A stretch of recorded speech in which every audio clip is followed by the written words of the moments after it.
Vamos abrir nossa Bíblia em Êxodo capítulo 13. Êxodo capítulo 13. O versículo 17 e 18. Que fala o seguinte: E aconteceu que quando Faraó deixou ir o povo, Deus não os levou pelo caminho da terra dos filisteus, que estava mais perto. Porque Deus disse: para que, porventura, o povo não se arrependa, vendo a guerra, e volte ao Egito. Mas Deus fez o povo rodear pelo caminho do deserto, do Mar Vermelho,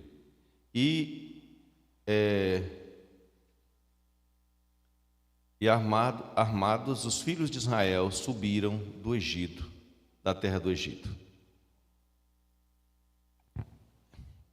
Essa aqui é um episódio interessante, isso aqui. Nós vemos que antes disso um pouco, Deus, quando o povo de Israel estava no Egito, naquela servidão, servidão de Faraó, sendo escravo, a nação toda já era escrava ali por centenas de anos. Aquele povo, ele tinha uma promessa de Deus, que Deus suscitaria um libertador e que os faria subir daquela terra. Que terra? Terra do Egito, terra da escravidão, terra do cativeiro, a terra de fome, a terra de escassez, a terra de angústia. Então Deus tinha prometido isso, que Ele faria eles subir daquela terra. Para onde? Para a terra que mana leite e mel, ou seja, a terra dos sonhos, a terra que eles, muitos já tinham perdido a esperança, devido ao cativeiro, o sofrimento no Egito. Então, essa era a promessa. Só que, aqui, antes desse versículo aqui, esse milagre tinha acontecido. Chegou a noite em que o povo de Israel foram libertos da terra do Egito. E então Faraó abriu mão, e eles saíram do Egito com muitas riquezas, porque através das várias pragas que Deus mandou, então o Egito foi assolado, foi destruído literalmente. E a última, que foi a pior dos primogênitos, aquilo estraçalhou os corações do povo do Egito. E eles ficaram pensando: vamos nos ver livres desse povo, porque senão vai morrer todo mundo. Já morreu o principal, que eram nossos filhos primogênitos. E então eles abriram mão, e Deus deu graça para eles, para que eles pudessem doar para os filhos de Israel o que eles quisessem. E eles saíram de lá com muito ouro, com muita prata, com muitas joias, muitos bens, muita riqueza. Isso também tinha sido profetizado há muito tempo atrás, que a descendência de Abraão iria ficar no Egito por 400 anos, escravos. Mas Deus ia julgar aquela nação, e eles iam sair lá com muita riqueza. Interessante as coisas de Deus, que Deus faz as coisas tudo marcado. Deus tem o tempo certo. Deus tem o tempo de realizar as coisas. Isso é interessante também. Isso faz nos pensar que Deus também tem o dia certo dele voltar nessa terra. Independentemente de qualquer coisa, Ele tem a data certa de voltar. Deus trabalha as coisas pelo tempo. E agora os filhos de Israel estavam realizando literalmente aquele sonho de gerações e mais gerações passadas, que era sair daquele cativeiro. E estavam saindo com riquezas, estavam todos jubilosos, porque eles iam para uma terra, a terra boa, a terra dos sonhos, a terra que eles mais queriam ir. E então eles saíram de lá, aquela noite. E então Deus guiava eles por uma nuvem. E a nuvem se dirigiu para um local, bem dizer, oposto do caminho, fazendo uma grande rota pelo deserto, uma rota que, bem dizer, ninguém andava por lá para ir para Canaã. E para chegar em Canaã, era aproximadamente 300 quilômetros. Se fosse direto, sem parar, como essa caravana aí de mulher e crianças e meninos e animais e tudo no passo do menor possível, andando 7 quilômetros por dia, 7,5 quilômetros, chegaria lá em 40 dias, em Canaã. 40 dias. Mesmo pelo deserto. Mas Deus não conduziu o povo pela terra dos filisteus. Deus não conduziu.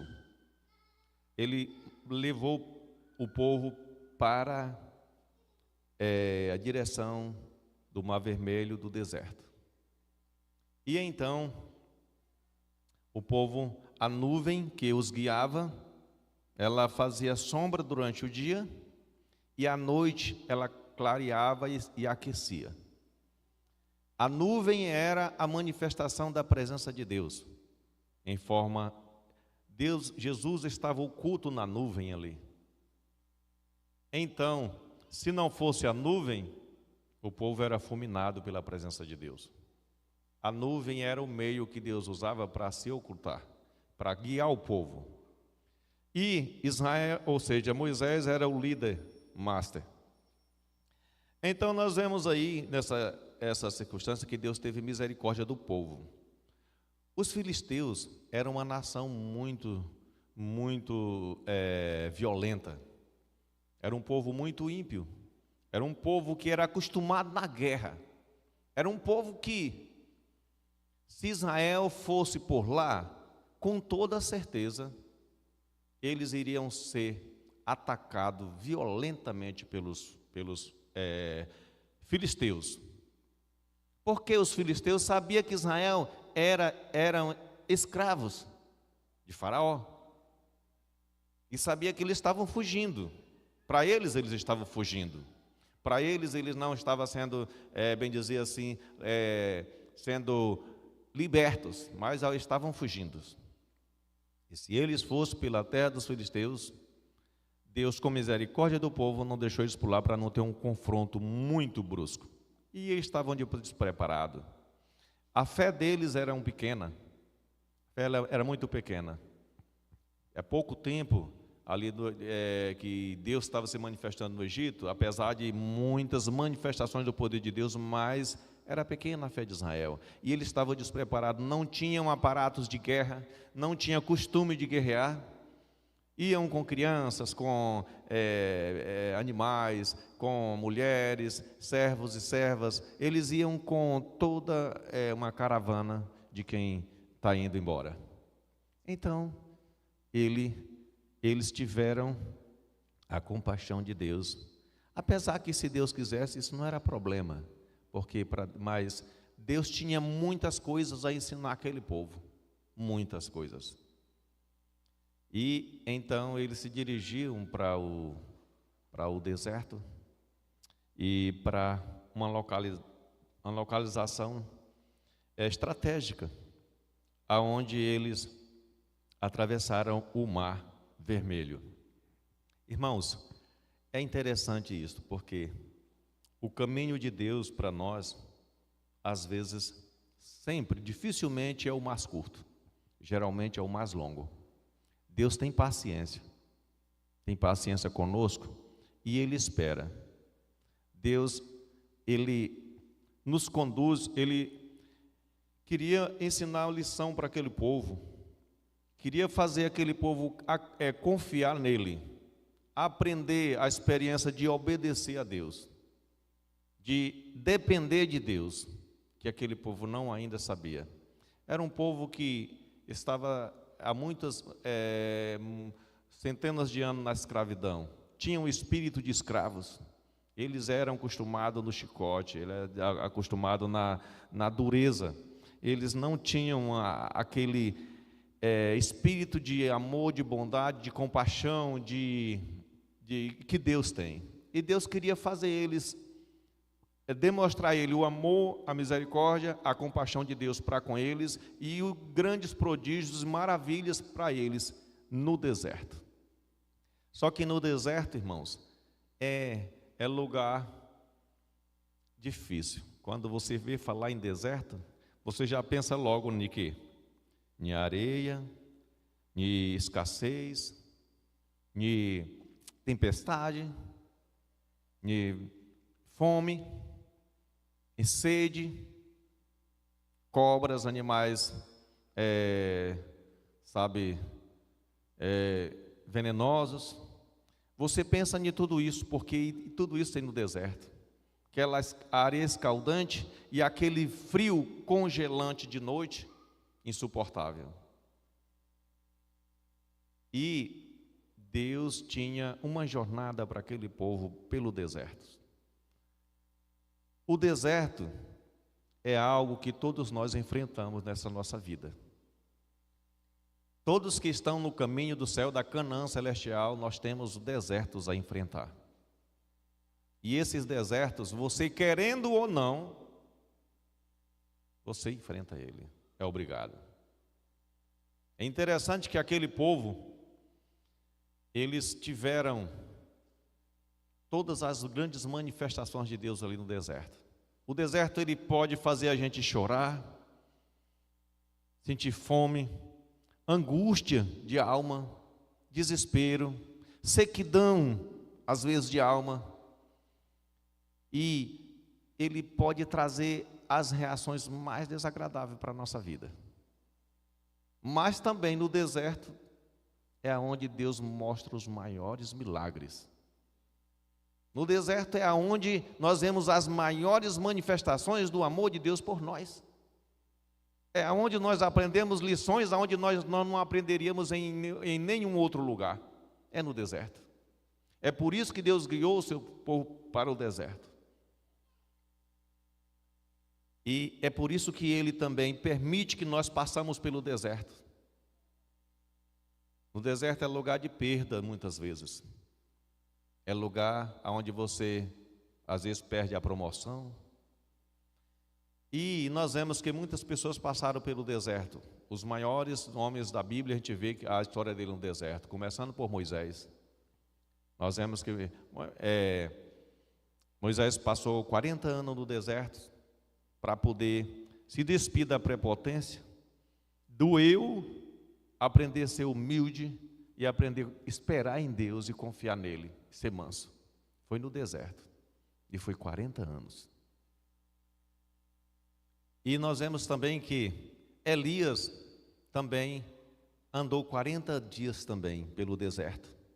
Depois de estar fugindo de Jezabel, depois de ser alimentado por Deus, pelo anjo, ele com aquela alimentação andou 40 dias pelo deserto, até chegou em Horebe, onde ele teve uma conversa com Deus e teve uma audiência com Deus que mudou toda a sua história de vida.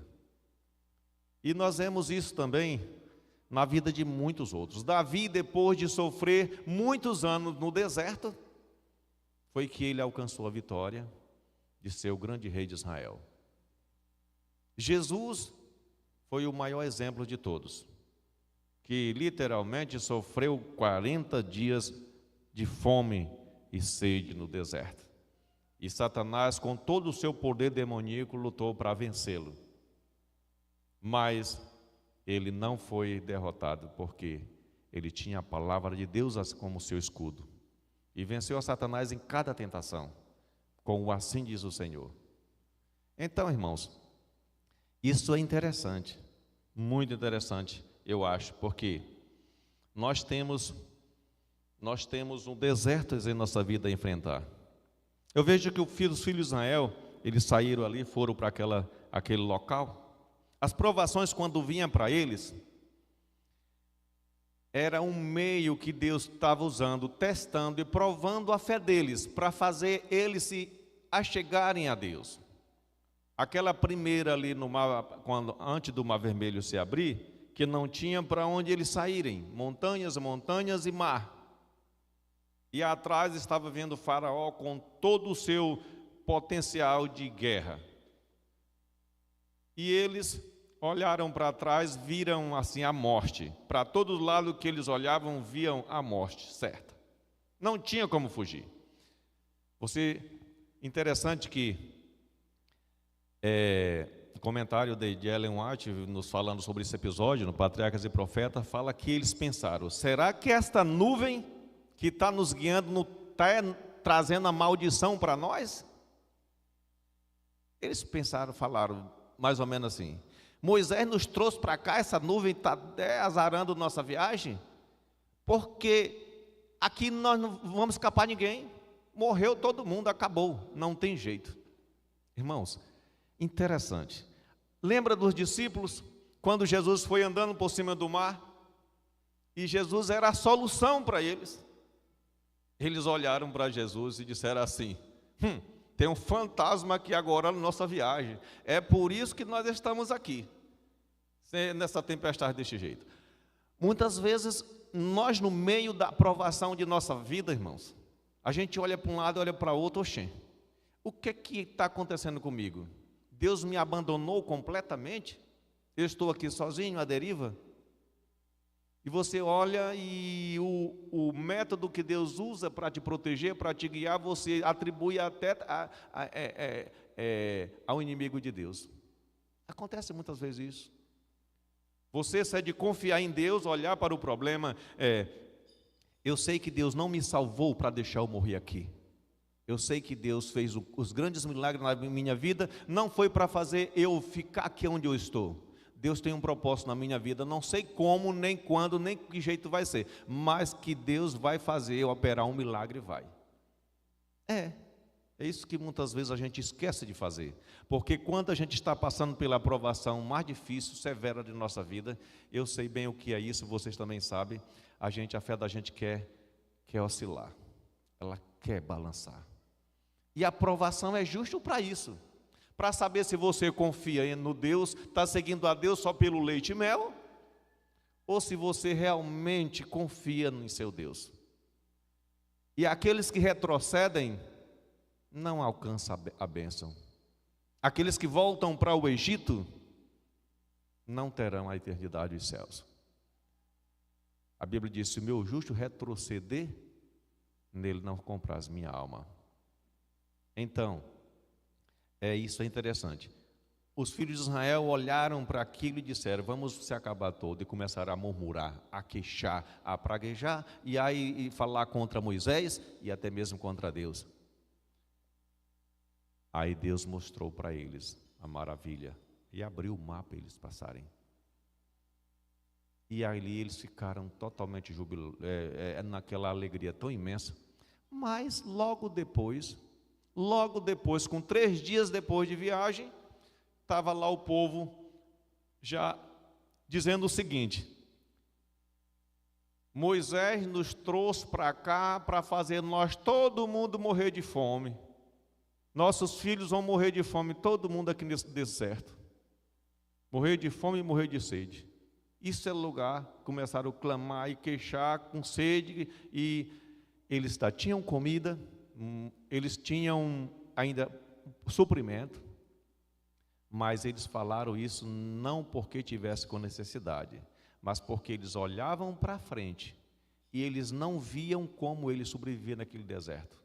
Eles não viam que Deus, que estava conduzindo eles, ia providenciar meios para eles lá viverem no deserto, atravessarem o deserto. Eles não olhavam pela fé para Deus, eles olhavam para a dificuldade que eles achavam. E aí eles estavam sofrendo e começaram a murmurar, a queixar e a dizer: vamos todos morrer aqui, e nossos bens, Ele nos trouxe para nos tomar nossas coisas e tomar posse do que nós temos, e foi para isso, para nós morrer nesse deserto. Foi quando Deus mandou para eles cordoniz, e mandou o maná. Mas na frente Deus mandou cordões de novo para eles, em maior abundância pelo mês. Então, irmãos, isso é interessante, que muitas vezes nós sofremos em nossa vida imaginando provação que a gente vai passar. Já aconteceu isso com você? Você está olhando para o futuro, aí você começa a imaginar, isso vai ser assim, porque não tem como não acontecer. Você vai ser desse jeito. Você para de olhar para Deus e olha para as circunstâncias. E começa a tua vida a oscilar, imaginando como vai ser. E esquece de confiar em Deus, que diz que nós devemos buscar Ele em primeiro lugar. E as outras coisas será acrescentada. E outra, que Ele faz os grandes milagres na hora que nós mais precisamos. Lá no deserto, Deus tinha para eles. Deus tinha água para eles, com abundância. Que a rocha que foi ferida ali, para onde eles iam, saía água das rochas. Aonde eles iam, saía água da rocha para ele beber. No deserto não tem água assim em qualquer lugar, mas eles iam, e aquela água que acompanhava eles, nas rochas saía, onde ele chegava, saía água, era o símbolo de Jesus. Que para onde a gente vai, Ele está nos refrescando a nossa mente, o nosso coração, com o seu amor, com a sua graça nos sustenta. E a nuvem ia protegendo ele também, espantando os escorpiões, as serpentes e tudo. E a nuvem, ela aquecia eles à noite e ela protegia. Durante o dia, ela protegia do sol. O maná alimentava todo mundo, ninguém adoecia. Era um alimento que tinha todos os nutrientes que eles precisavam para ter uma saúde 100%.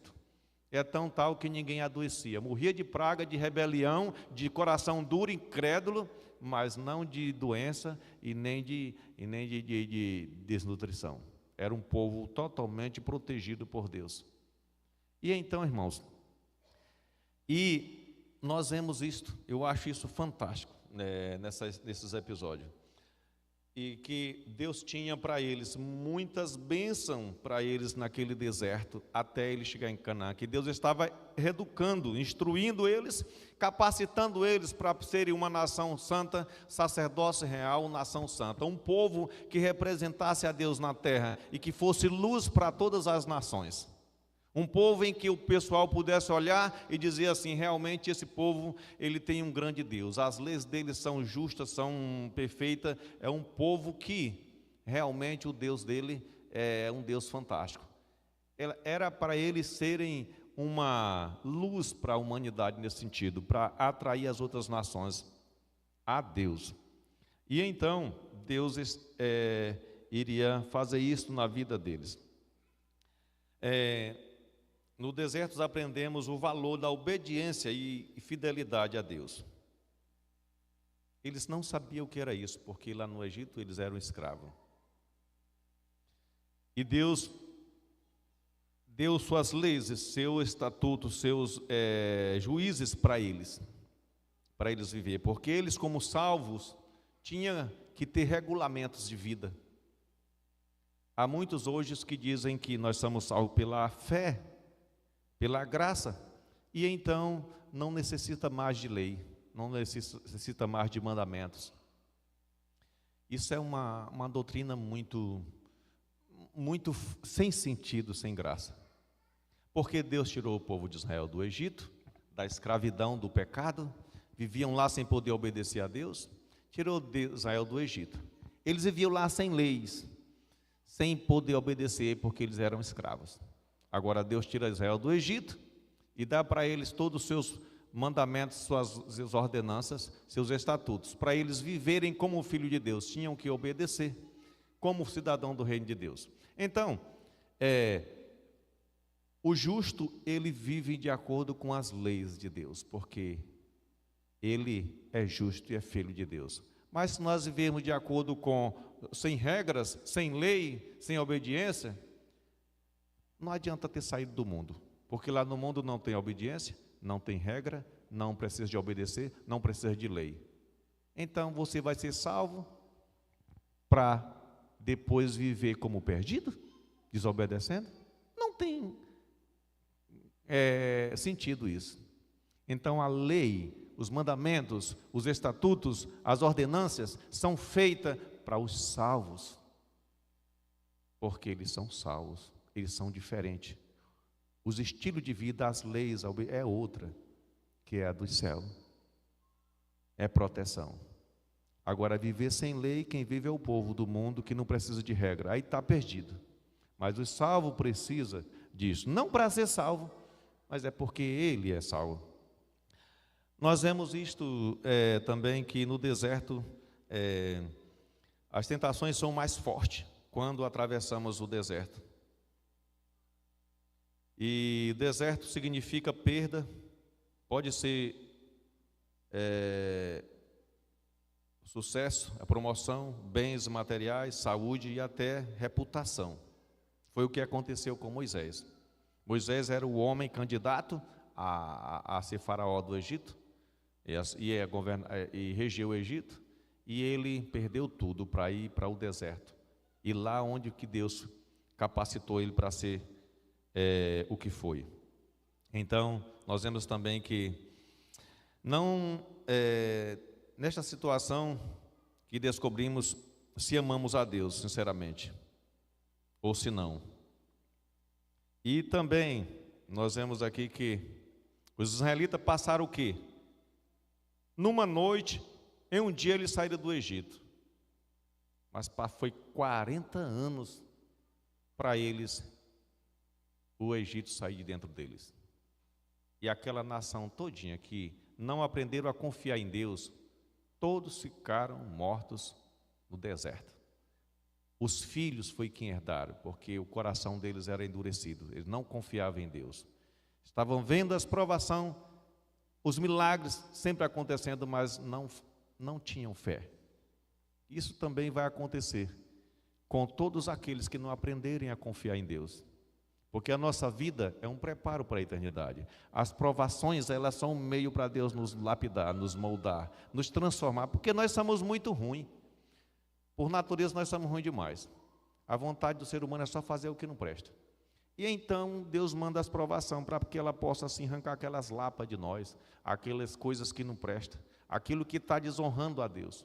E aí Ele deixa mesmo o fogo a crescer. O crisol fica bem quente mesmo, para que possa a pessoa ser moldada. E é pelo sofrimento, pela dor, pela tristeza, e que Deus molda nosso caráter, nos prepara para ser semelhante a Ele. Então, o caminho pelo qual Deus dirige nossa vida também pode ser o mais árido. Todos passam algum tempo pelo deserto. Nós vemos que muitas vezes você não apenas se sente no deserto, mas sente que o deserto está dentro de você. Já aconteceu isso? Você sente aquele vazio, aquela frieza, aquela insensibilidade. Parece que Deus está distante de você. Você é tão conhecedor da verdade, mas sente que está perdido. Aquela sensação.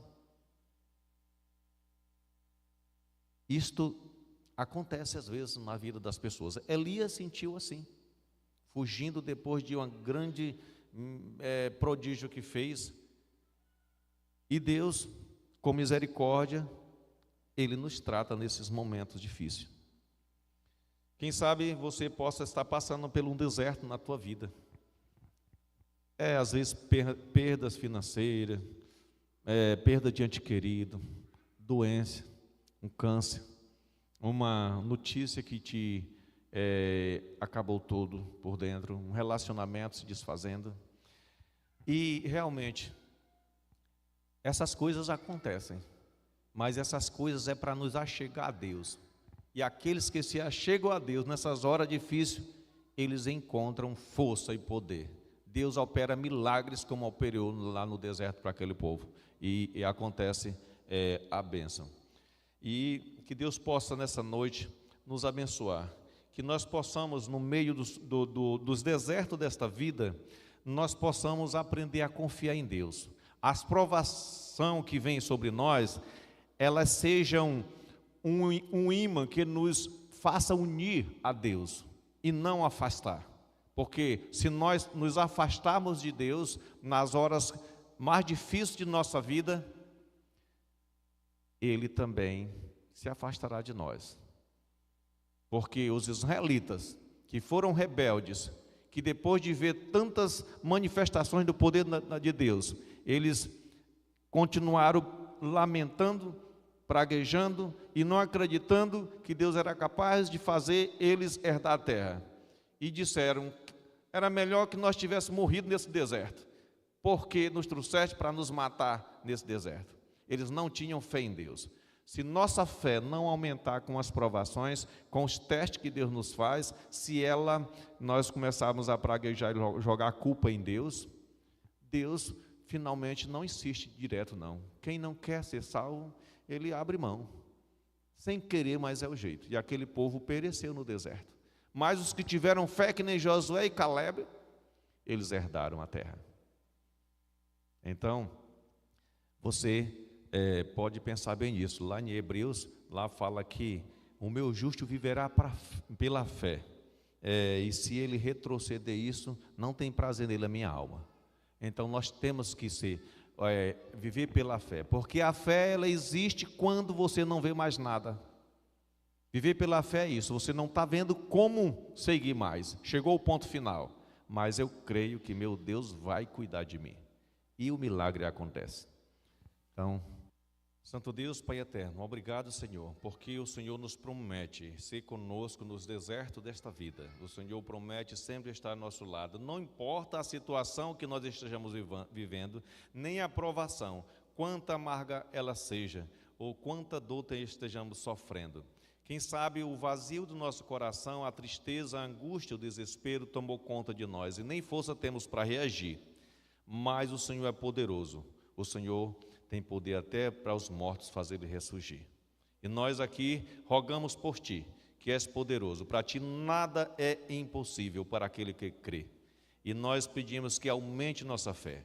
Nos fortaleça, Senhor, que nos momentos difíceis de prova, de angústia e tribulação, nós possamos nos achegarmos a Ti e aprendemos a depender do Senhor, porque sabemos que só em Ti há o livramento, só em Ti há a vitória, só em Ti há a esperança. E sabemos que isso não é um mito, é uma realidade, porque nós temos esperança, confiança e sabemos já por experiência própria que o Senhor é bom, que o Senhor cuida de nós e que o Senhor nos dá força nas horas mais difíceis dessa vida. Te pedimos que o Senhor possa nos suster, nos guardar e nos levar para a Canaã celestial, e que esse deserto, Senhor, que também o Senhor passou, o Senhor venceu, e o Senhor diz: tem de bom ânimo, porque eu venci. E o Senhor dá-nos força e capacidade para isto.